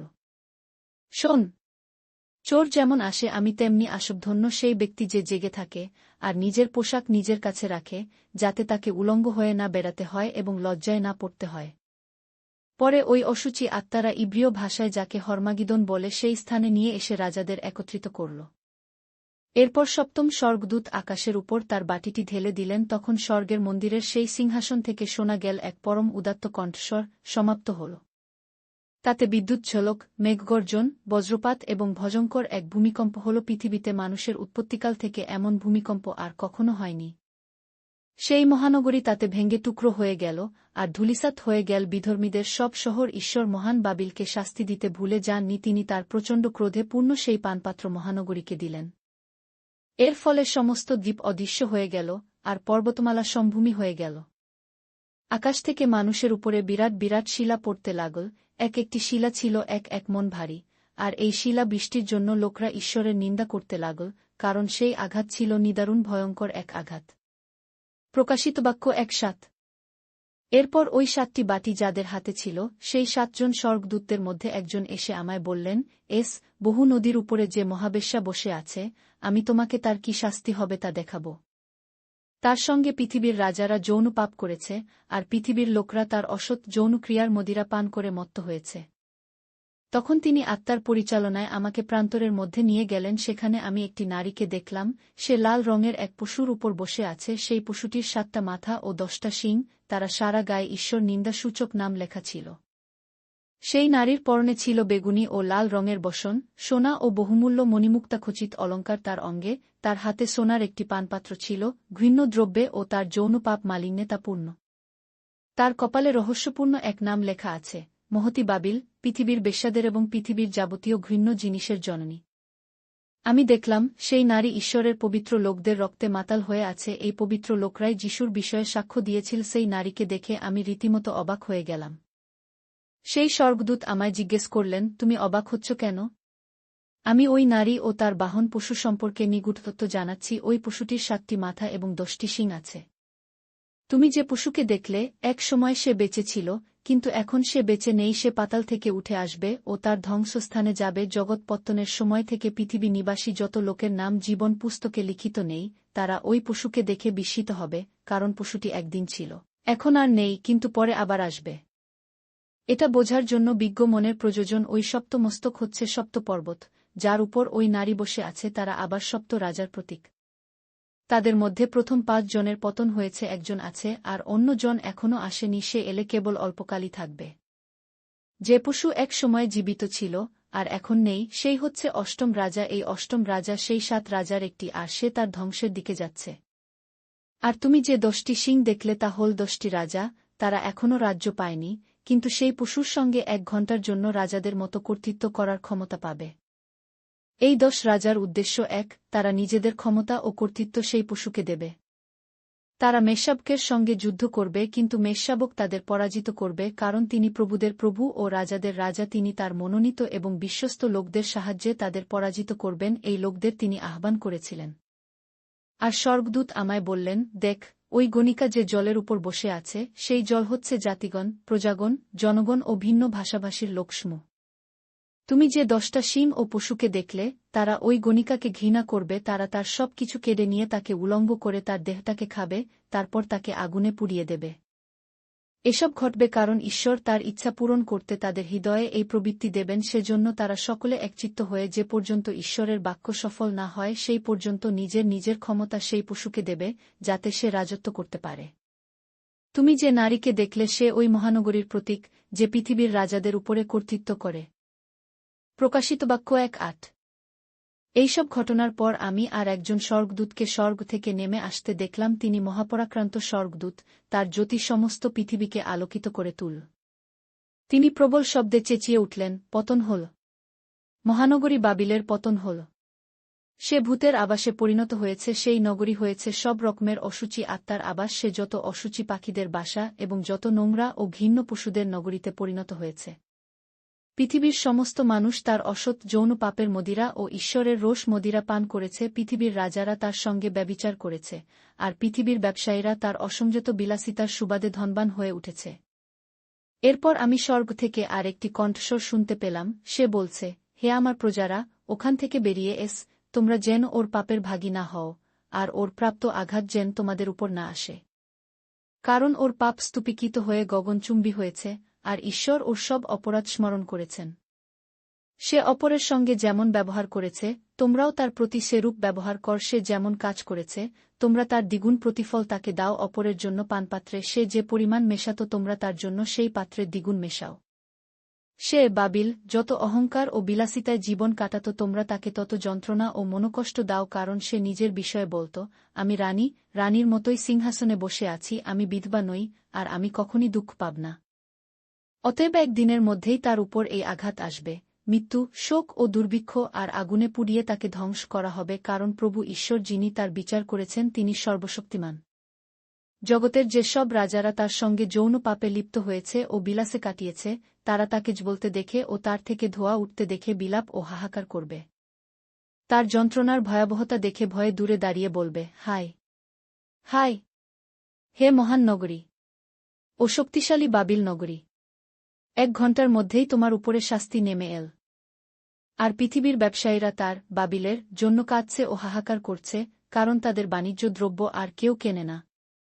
তাদের বাণিজ্য দ্রব্যগুলি ছিল সোনা, রূপো, মণি, মুক্তা, মসিনার কাপড়, বেগুনি রঙের কাপড়, রেশমের কাপড়, লাল রঙের কাপড়, সব রকমের চন্দন কাঠ, হাতির দাঁতের তৈরি বিভিন্ন জিনিসপত্র, মূল্যবান কাঠ, পিতলের, কাঁসার, লোহার ও মার্বেল পাথরের সব রকমের পাত্র।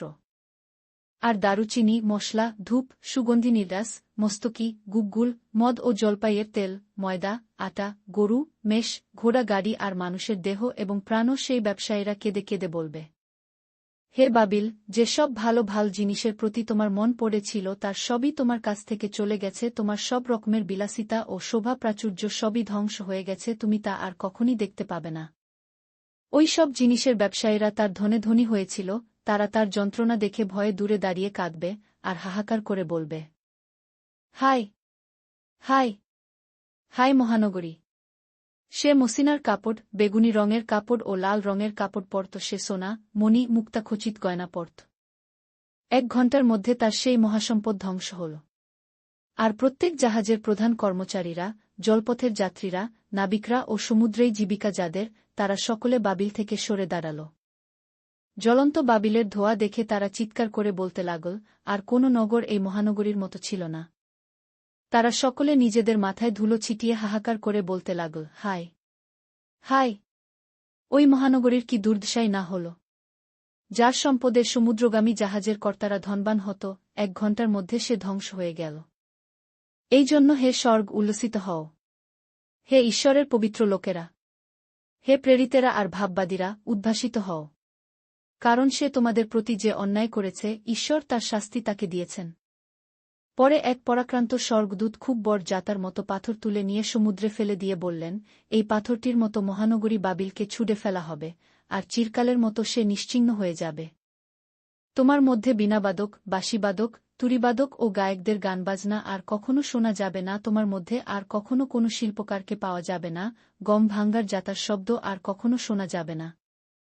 তোমার মধ্যে আর কখনো প্রদীপ জ্বলবে না, বরকনের কথাবার্তা আর কখনো শোনা যাবে না। তোমার ব্যবসায়ীরা পৃথিবীর মধ্যে বিখ্যাত হয়েছিল, তোমার তন্ত্রমন্ত্রের জাদুতে সমস্ত জাতি ভ্রান্ত হয়েছিল।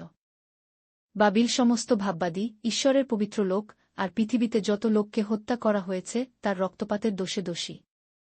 প্রকাশিত বাক্য 1:9। এরপর আমি স্বর্গে এক বিশাল জনতার কলরব শুনলাম, সেই লোকরা বলছে, হাল্লেলুয়া! জয়, মহিমা ও পরাক্রম আমাদের ঈশ্বরেরই। কারণ তার বিচার সকল সত্য ও ন্যায়, তিনি সেই মহান গণিকার বিচার নিষ্পন্ন করেছেন, যে তার যৌন পাপ দ্বারা পৃথিবীকে কলুষিত করত। ঈশ্বরের দাসদের রক্তপাতের প্রতিশোধ নিতে ঈশ্বর সেই বেশ্যাকে শাস্তি দিয়েছেন। তারপর স্বর্গের সেই লোকেরা বলে উঠল, হাল্লেলুয়া! সেই বেশ্যা ভস্মীভূত হবে এবং যুগ যুগ ধরে তার ধোঁয়া উঠবে। এরপর সেই 24 জন প্রাচীন ও 4 জন প্রাণী সিংহাসনে যিনি বসেছিলেন, সেই ঈশ্বরের চরণে মাথা নত করে তার উপাসনা করে বললেন, আমেন, হাল্লেলুয়া! পরে সিংহাসন থেকে এক বাণী নির্গত হল, কে যেন বলে উঠল, হে আমার দাসরা, তোমরা যারা তাকে ভয় কর, তোমরা ক্ষুদ্র কি মহান, তোমরা সকলে ঈশ্বরের প্রশংসা কর। পরে আমি বিরাট জনসমুদ্রের রব, প্রবল জলকল্লোল ও প্রচণ্ড মেঘগর্জনের মতো এই বাণী শুনলাম, হাল্লেলুয়া! আমাদের প্রভু যিনি সর্বশক্তিমান ঈশ্বর, তিনি রাজত্ব শুরু করেছেন। আমরা আনন্দ ও উল্লাস করি, আর তার মহিমা করি, কারণ মেশাবকের বিবাহের দিন এল, তার বধূও বিবাহের জন্য নিজেকে প্রস্তুত করেছে।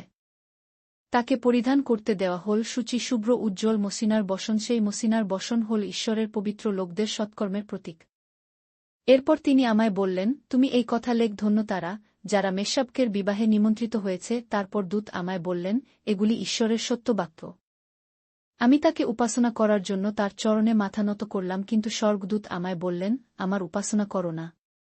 আমি তোমারই মতো এবং তোমার যে ভাইরা যিশুর সাক্ষ্য ধরে রয়েছে তাদের মতো এক দাস, ঈশ্বরেরই উপাসনা কর, কারণ ভাববাদীর আত্মাই হল যিশুর সাক্ষ্য। এরপর আমি দেখলাম স্বর্গ উন্মুক্ত, আর সেখানে সাদা একটা ঘোড়া দাঁড়িয়ে আছে, তার উপর যিনি বসে আছেন তার নাম বিশ্বস্ত ও সত্যময়, আর তিনি ন্যায়সিদ্ধ বিচার করেন ও যুদ্ধ করেন। আগুনের শিখার মতো তার চোখ, আর তার মাথায় অনেকগুলি মুকুট আছে। সেই মুকুটগুলির উপর এমন এক নাম লেখা আছে, যার অর্থ তিনি ছাড়া অন্য আর কেউ জানে না। রক্তে ডোবানো পোশাক তার পরনে, তার নাম ঈশ্বরের বাক্য। স্বর্গের সেনাবাহিনী সাদা ঘোড়ায় চড়ে তার পেছনে পেছনে চলেছিল, তাদের পরনে ছিল সূচিশুভ্র মসিনার পোশাক। একটি ধারালো তরবারি তার মুখ থেকে বেরিয়ে আসছিল, যা দিয়ে তিনি পৃথিবীর সমস্ত জাতিকে আঘাত করবেন। লৌহ যষ্টি হাতে জাতিবৃন্দের উপর তিনি শাসন পরিচালনা করবেন। সর্বশক্তিমান ঈশ্বরের প্রচণ্ড ক্রোধের কুণ্ডে তিনি সব দ্রাক্ষা মাড়াই করবেন। তার পোশাকে ও উরুতে লেখা আছে এই নাম, রাজাদের রাজা ও প্রভুদের প্রভু। পরে আমি দেখলাম একজন স্বর্গদূত সূর্যের মধ্যে দাঁড়িয়ে আছেন, তিনি উঁচু আকাশপথে যে সব পাখি উড়ে যাচ্ছে তাদের উদ্দেশ্যে খুব জোরে চিৎকার করে বললেন, ঈশ্বর যে মহাভোজের আয়োজন করেছেন তার জন্য এক জায়গা জড়ো হও। রাজাদের, প্রধান সেনাপতিদের ও বীরপুরুষদের মাংস, ঘোড়া ও ঘোড়সওয়ারদের মাংস, স্বাধীন অথবা কৃতদাস, ক্ষুদ্র অথবা মহান সকল মানুষের মাংস খেয়ে যাও। তখন আমি দেখলাম ওই ঘোড়ার উপর যিনি বসেছিলেন তিনি ও তার সৈন্যদের সঙ্গে সেই পশু ও পৃথিবীর রাজারা তাদের সমস্ত সেনাবাহিনী নিয়ে যুদ্ধ করার জন্য একত্র হল। কিন্তু সেই পশু ও ভণ্ড ভাববাদীকে ধরা হল, সেই ভণ্ড ভাববাদী যে পশুর জন্য অলৌকিক কাজ করেছিল। এই অলৌকিক কাজের দ্বারা ভণ্ড ভাববাদী তাদের প্রতারণা করেছিল, যাদের সেই পশুর চিহ্ন ছিল এবং যারা তার উপাসনা করেছিল। ভণ্ড ভাববাদী এবং পশুটিকে জ্বলন্ত গন্ধকের হ্রদে ছুঁড়ে ফেলা হল। যারা বাকি থাকল তারা সকলে সেই সাদা ঘোড়ার সোয়ারির মুখ থেকে বেরিয়ে আসা ধারালো তলোয়ারের আঘাতে মারা পড়ল, আর সমস্ত পাখি তাদের মাংস খেয়ে তৃপ্ত হল। প্রকাশিত বাক্য 2:0। এরপর আমি একজন স্বর্গদূতকে স্বর্গ থেকে নেমে আসতে দেখলাম, সেই স্বর্গদূতের হাতে ছিল অতল গহ্বরের চাবি আর একটা বট শেকল। তিনি সেই নাগকে ধরলেন, সেই পুরানো সাপ, দিয়াবল বা শয়তান, তিনি তাকে 1000 বছরের জন্য বেঁধে রাখলেন। স্বর্গদূত তাকে অতল গহ্বরের মধ্যে ছুঁড়ে ফেলে গহ্বরের মুখ বন্ধ করলেন ও তা সিলমোহর করে দিলেন, যেন 1000 বছর পূর্ণ না হওয়া পর্যন্ত সে পৃথিবীর জাতিবৃন্দকে আর বিভ্রান্ত করতে না পারে। ওই 1000 বছর পূর্ণ হলে কিছু কালের জন্য তাকে ছাড়া হবে। পরে আমি কয়েকটি সিংহাসন দেখলাম, আর তার উপর যারা বসে আছেন তাদের সকলকে বিচার করার ক্ষমতা দেওয়া হয়েছে যিশুর বিষয়ে সাক্ষ্য দেবার জন্য ও ঈশ্বরের বাণী প্রচারের জন্য যাদের শিরশ্ছেদ করা হয়েছিল, যারা সেই পশুকে ও তার মূর্তিকে পূজা করেনি, নিজেদের কপালে বা হাতে তার ছাপ নেয়নি, তাদের প্রাণ দেখতে পেলাম আর তারা সকলে পুনর্জীবিত হয়ে সেই 1000 বছর ধরে খ্রিস্টের সঙ্গে রাজত্ব করল। যে পর্যন্ত সেই 1000 বছর শেষ না হল সে পর্যন্ত বাকি মৃত লোকেরা পুনরুত্থিত হল না। এই হল প্রথম পুনরুত্থান। যে কেউ এই প্রথম পুনরুত্থানের ভাগী হয় সে ধন্য ও পবিত্র। এই সব লোকদের উপর দ্বিতীয় মৃত্যুর আর কোনো কর্তৃত্ব নেই, তারা বরং খ্রিস্টের ও ঈশ্বরের যাজকরূপে তার সঙ্গে 1000 বছর ধরে রাজত্ব করবে। সেই 1000 বছর শেষ হলে শয়তানকে অতলস্পর্শী গহ্বরের কারাগার থেকে মুক্ত করা হবে। সে সারা পৃথিবী জুড়ে সমস্ত জাতিকে বিভ্রান্ত করবে, সে গোগ ও মাগোগকেও বিভ্রান্ত করবে। শয়তান যুদ্ধের উদ্দেশ্যে তাদের একত্র করবে, তাদের সংখ্যা সমুদ্র সৈকতের অগণিত বালুকনার মতো। তারা পৃথিবীর উপর দিয়ে এগিয়ে চলবে, আর ঈশ্বরের লোকদের শিবির ও ঈশ্বরের প্রিয় নগরটি অবরোধ করবে, কিন্তু স্বর্গ থেকে আগুন নেমে শয়তানের সৈন্যদের ধ্বংস করবে। তখন সেই শয়তান যে তাদের ভ্রান্ত করেছিল তাকে জ্বলন্ত গন্ধকের হ্রদে ছুঁড়ে ফেলা হবে, যেখানে সেই পশু ও ভণ্ড ভাববাদীদের আগেই ছুঁড়ে ফেলা হয়েছে। সেখানে যুগ যুগ ধরে দিনরাত তারা যন্ত্রণা ভোগ করবে। পরে আমি এক বিরাট শ্বেত সিংহাসন ও তার উপর যিনি বসে আছেন তাকে দেখলাম। তার সামনে থেকে পৃথিবী ও আকাশ বিলুপ্ত হল এবং তাদের কোনো অস্তিত্ব রইল না। আমি দেখলাম ক্ষুদ্র অথবা মহান সমস্ত মৃত লোক সেই সিংহাসনের সামনে দাঁড়িয়ে আছে। পরে কয়েকটি গ্রন্থ খোলা হল এবং আরও একটি গ্রন্থ খোলা হল, সেই গ্রন্থটির নাম জীবন পুস্তক। সেই গ্রন্থগুলিতে মৃতদের প্রত্যেকের কাজের বিবরণ লিপিবদ্ধ ছিল এবং সেই অনুসারে তাদের বিচার হল। যেসব লোক সমুদ্রগর্ভে নিক্ষিপ্ত হয়েছিল সমুদ্র তাদের সঁপে দিল, আর মৃত্যু ও পাতাল নিজেদের মধ্যে যে সব মৃত ব্যক্তি ছিল তাদের সমর্পণ করল, তাদের কৃতকর্ম অনুসারে তাদের বিচার হল। পরে মৃত্যু ও পাতাল আগুনের হ্রদে ছুঁড়ে ফেলা হল। এই আগুনের হ্রদই হল আসলে দ্বিতীয় মৃত্যু। জীবন পুস্তকে যাদের নাম লেখা দেখতে পাওয়া গেল না তাদের সকলকে আগুনের হ্রদে ছুঁড়ে ফেলা হল। প্রকাশিত বাক্য 2:1। এরপর আমি এক নতুন স্বর্গ ও নতুন পৃথিবী দেখলাম, কারণ প্রথম স্বর্গ ও প্রথম পৃথিবী বিলুপ্ত হয়ে গেছে, এখন সমুদ্র আর নেই। আমি আরও দেখলাম সেই পবিত্র নগরী, নতুন জেরুসালেম, স্বর্গ হতে ঈশ্বরের কাছ থেকে নেমে আসছে। কনে যেমন তার বরের জন্য সাজে, সেও সেইভাবে প্রস্তুত হয়েছিল। পরে আমি সিংহাসন থেকে এক উদাত্ত নির্ঘোষ শুনতে পেলাম, যা ঘোষণা করছে, এখন মানুষের মাঝে ঈশ্বরের আবাস, তিনি তাদের সঙ্গে বাস করবেন ও তাদের ঈশ্বর হবেন। তিনি তাদের চোখের সব জল মুছিয়ে দেবেন, মৃত্যু, শোক, কান্না, যন্ত্রণা আর থাকবে না, কারণ পুরানো বিষয়গুলি বিলুপ্ত হল। আর যিনি সিংহাসনে বসে আছেন তিনি বললেন, দেখ, আমি সব কিছু নতুন করে করছি। পরে তিনি বললেন, লেখ, কারণ এসব কথা সত্য ও বিশ্বাসযোগ্য। যিনি সিংহাসনে বসেছিলেন পরে তিনি আমায় বললেন, সম্পন্ন হল। আমি আলফা ও ওমেগা, আমি আদি ও অন্ত। যে তৃষ্ণার্ত তাকে আমি জীবন জলের উৎস থেকে বিনামূল্যে জল দান করব। যে বিজয়ী হয় সেই এসবের অধিকারী হবে, আমি তার ঈশ্বর হব, আর সে হবে আমার পুত্র। কিন্তু যারা ভীরু, অবিশ্বাসী, ঘৃণ্য লোক, নরঘাতক, যৌনপাপে পাপগ্রস্ত, মায়াবী, প্রতিমা পূজারী, যারা মিথ্যাবাদী, এদের সকলের স্থান হবে সেই আগুন ও জ্বলন্ত গন্ধকের হ্রদে। এই হল দ্বিতীয় মৃত্যু। আর যে সপ্ত স্বর্গদূতদের কাছে সপ্ত সন্তাপপূর্ণ বাটি ছিল তাদের মধ্যে শেষ সন্তাপের বাটিটি যিনি ঢেলেছিলেন তিনি এসে আমায় বললেন, আমি তোমাকে মেষশাবকের বধূকে দেখাব। আমি আত্মার আবেশে ছিলাম, সেই অবস্থায় তিনি আমাকে একটা খুব বড় উঁচু পাহাড়ের উপর নিয়ে গেলেন আর স্বর্গে ঈশ্বরের কাছ থেকে যে পবিত্র নগরী জেরুসালেম নেমে আসছিল তা দেখালেন। তা ছিল ঈশ্বরের মহিমায় পূর্ণ বহুমূল্য মণির মতো, তার উজ্জ্বলতা সূর্যকান্ত মণির মতো উজ্জ্বল ও স্বচ্ছ। নগরের প্রাচীরটি খুব উঁচু এবং বড় ছিল, প্রাচীরের 12টি ফটক ছিল, নগরের 12টি ফটকে 12 জন স্বর্গদূত ছিল, সেই দ্বারগুলির উপর ইসরায়েলের 12 গোষ্ঠীর নাম লেখা ছিল। পূর্ব দিকে 3টি দরজা, উত্তর দিকে 3টি দরজা, দক্ষিণ দিকে 3টি দরজা ও পশ্চিম দিকে 3টি দরজা। নগরের সেই প্রাচীরের 12টি ভীত পাথর ছিল, আর সেই সব ভীত পাথরের উপর মেষশাবকের 12 জন প্রেরিতের নাম লেখা আছে। স্বর্গদূত যিনি আমার সঙ্গে কথা বলছিলেন তার হাতে ওই নগরটি, তার সব দরজা ও তার প্রাচীর মাপবার জন্য সোনার মাপকাঠি ছিল। ওই নগরটি ছিল 4 কোণা, দৈর্ঘ্যে ও প্রস্থে সমান। তিনি নগরটি সেই মাপকাঠি দিয়ে মাপলে দেখা গেল তা দৈর্ঘ্যে, প্রস্থে ও উচ্চতায় সমান, এবং সেই মাপ হল 1500 মাইল। পরে স্বর্গদূত নগরের প্রাচীর মাপলে দেখা গেল তা 144 হাত উঁচু। স্বর্গদূত মানুষের হাতের মাপ অনুযায়ী তা মাপলেন, এই মাপই তিনি ব্যবহার করেছিলেন। প্রাচীরের গাঁথনি সূর্যকান্তমণির এবং নগরটি ছিল শুদ্ধ সোনায় তৈরি, যেটা ছিল কাচের মতো স্বচ্ছ। নগরের প্রাচীরের ভীত পাথরগুলিতে সব ধরনের মূল্যবান মণি খচিত ছিল। প্রথমটি সূর্যকান্ত মণির, দ্বিতীয়টি নীলকান্ত মণির, তৃতীয়টি তাম্রমণির, চতুর্থটি পান্নামণির, পঞ্চমটি বৈদুর্যমণির, ষষ্ঠটি লাল বর্ণমণির, সপ্তমটি স্বর্ণমণির, অষ্টমটি ফিরোজা মণির, নবমটি পোখরাজ মণির, দশমটি হলুদ সবুজ বর্ণমণির, একাদশতমটি রক্তাভ ফলসাবর্ণ মণির, দ্বাদশতমটি জামিরা মণির। 12টি সিংহদ্বার হচ্ছে 12টি মুক্তা, একটি দ্বার একটি মুক্তার তৈরি। নগরের সড়কটি কাচের মতো স্বচ্ছ খাঁটি সোনার তৈরি। সেই নগরে আমি কোনো মন্দির দেখলাম না, কারণ প্রভু ঈশ্বর সর্বশক্তিমান ও মেষশাবক হচ্ছেন সেই নগরের মন্দির। নগরটি আলোকিত করার জন্য সূর্য ও চাঁদের প্রয়োজন ছিল না, কারণ ঈশ্বরের মহিমা তা আলোকময় করে, আর মেষশাবকই তার আলোস্বরূপ। এর আলোতে সমস্ত জাতি চলাফেরা করবে, আর জগতের রাজারা তাদের প্রতাপ সেখানে নিয়ে আসবে। ওই নগরের সিংহদ্বারগুলি কোন দিন কখনো বন্ধ হবে না, কারণ সেখানে কখনো কোনো রাত্রি হবে না। আর জাতিবৃন্দের সমস্ত প্রতাপ ও ঐশ্বর্য সেই নগরের মধ্যে আনা হবে। অশুচি কোনো কিছু শহরে প্রবেশ করতে পারবে না। কোনো মানুষ যে ঘৃণ্য কাজ করে অথবা যে অসৎ সে কখনো নগরে প্রবেশ করতে পারবে না। কেবল যাদের নাম মেষশাবকের জীবন পুস্তকে লেখা আছে শুধু তারাই সেখানে প্রবেশ করতে পারবে। প্রকাশিত বাক্য 2:2। পরে তিনি আমাকে জীবনদায়ী জলের একটি নদী দেখালেন। এই নদী স্ফটিকের মতো স্বচ্ছ, তা ঈশ্বরের ও মেষশাবকের সিংহাসন থেকে বয়ে চলেছে। নদীটি নগরের রাজপথের মাঝখান দিয়ে বয়ে চলেছে। নদীর তীরেই জীবন বৃক্ষ আছে। বছরের 12 মাসই তাতে 12 বার ফল ধরে, প্রতি মাসে নতুন নতুন ফল হয়। সেই জীবন বৃক্ষের পাতা জাতিবৃন্দের আরোগ্যদায়ক। নগরীতে অভিশপ্ত কোনো কিছুই থাকবে না, সেখানে অধিষ্ঠিত থাকবে ঈশ্বর ও মেষশাবকের সিংহাসন। সেখানে ঈশ্বরের দাসরা তার উপাসনা করবে। তারা তার শ্রীমুখ দর্শন করবে, আর ঈশ্বরের নাম তাদের কপালে লেখা থাকবে। সেখানে রাত্রি আর হবে না, প্রদীপের আলো বা সূর্যের আলোর কোনো প্রয়োজন হবে না, কারণ প্রভু ঈশ্বর তখন সবার উপর তার আলো ছড়িয়ে দেবেন, আর তারা যুগে যুগে চিরকাল রাজার মতো রাজত্ব করবে।